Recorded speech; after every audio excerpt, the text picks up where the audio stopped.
Hello, welcome back to 52 Tips to Land Your Next Job. In my past few videos, I've been talking a lot about interviewing, and today I want to talk about two other key aspects that are important for you to consider in order to be successful in your interviews. The first is that you need to make sure that you're answering the question. Now, that may sound a little odd, but I have been in many interviews where the interviewee gives a long, rambling introduction, they digress, and they go all over the place, and they never actually answer the question. Now, that causes two problems. First of all, the interviewer is then left with interpreting whatever it was that was just said and coming to their own conclusion about the answer, so then you've taken it out of your control.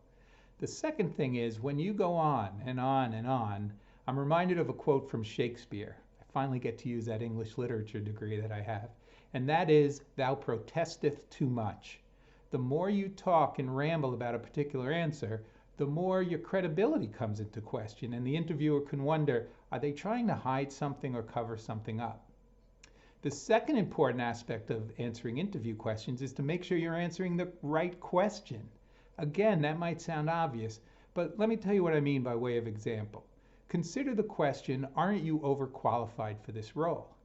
Now, this question can have several meanings. It could mean that you've made a lot of money in the past and this job doesn't pay that much, so are you going to be happy with the salary? It could mean, aren't you going to get bored on the job? It could mean, aren't you just taking this job so that eventually you could take my job as the hiring manager? And I'm sure there are several other meanings to that overqualified question that you can come up with.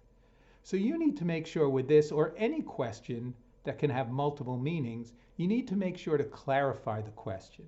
And that doesn't take much. All you have to do is say something like, I'm sorry, I want to make sure that I'm giving you the information you're looking for. Can you tell me a little more about that question or give me a little more information? Now that will serve several purposes. First and foremost, it clarifies what the question is so you can answer it clearly, concisely, and directly. The second thing it does is it demonstrates confidence, that you feel comfortable and confident to not just be in an interview, but make it a conversation that has some back and forth, and you're pushing back to an extent, a very slight one, but demonstrating that you will do that. That's the kind of person that you are.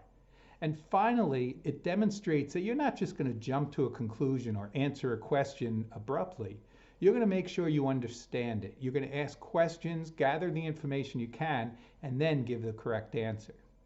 So it's very important to make sure that A, you answer the question directly, and B, you clarify it to make sure you're answering the right question in order for you to be successful in a job interview. If you don't do that, then you're leaving too much to chance, and you're hoping that the interviewer will fill in the gaps and come up with the answer that you wanted to give in the first place. I hope this information is helpful for you. I look forward to coming back to you next week with another tip on how to help you land your next job. But in the meantime, if you have any questions or you want to talk to me personally about your job search situation, please reach out to me at ken@surecoaching.com. Thank you. I look forward to speaking to you. Until then, be well and take care.